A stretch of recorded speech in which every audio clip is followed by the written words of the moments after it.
I'm Yasmin Benoit. I'm a model and aromantic asexuality activist from Reading, Berkshire, and I was asked to film a video for It Gets Better, so I hope that you find my story helpful. Now, I've always said that being asexual and aromantic was never the weirdest thing about me.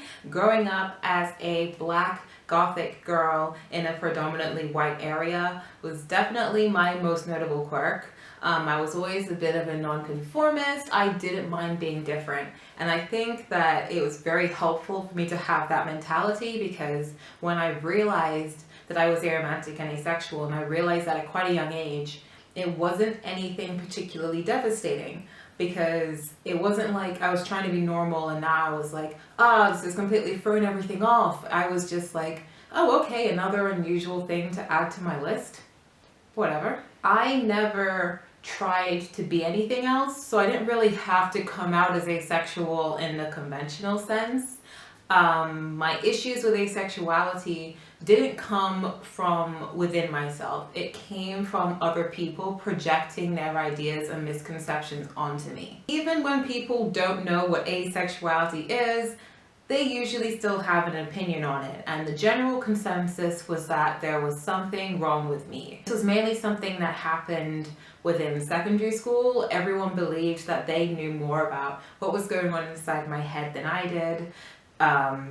People thought that there was something mentally or emotionally or physically wrong with me, that I was stunted or slow, and they treated me like that for years.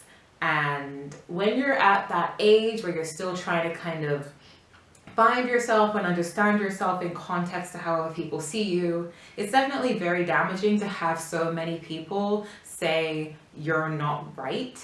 And it took me a long time to kind of get out of that self-doubt and to build my confidence back up after getting that message from so many angles for so many years. Things started to get better when I finished full-time education. I did my A-levels, I got a bachelor's degree, I got a master's degree, and in the end I realized that everything people were saying about me really wasn't true. There was nothing wrong with me.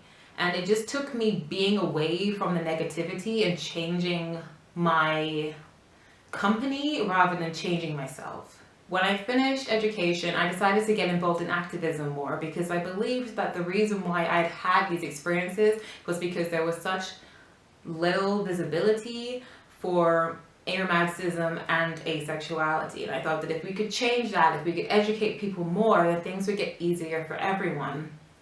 And that kind of snowballed in a way I hadn't expected. I did not expect the asexual community to get behind me the way it did.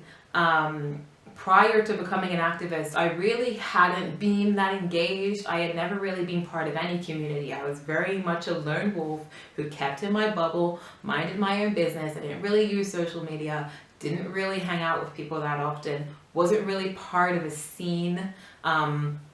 Modeling was my main thing, but even then that didn't really mean that I had to communicate with people that often outside of the shoots.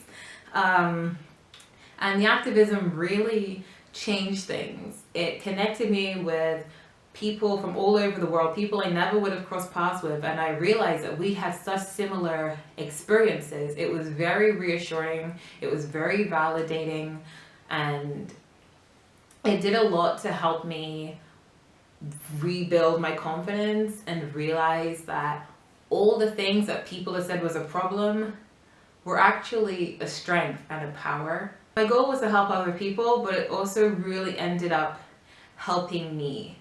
And it's funny because all of the things that I would have seen as being flaws, things that put a target on my back, have kind of became my strengths. They're the things that people relate to.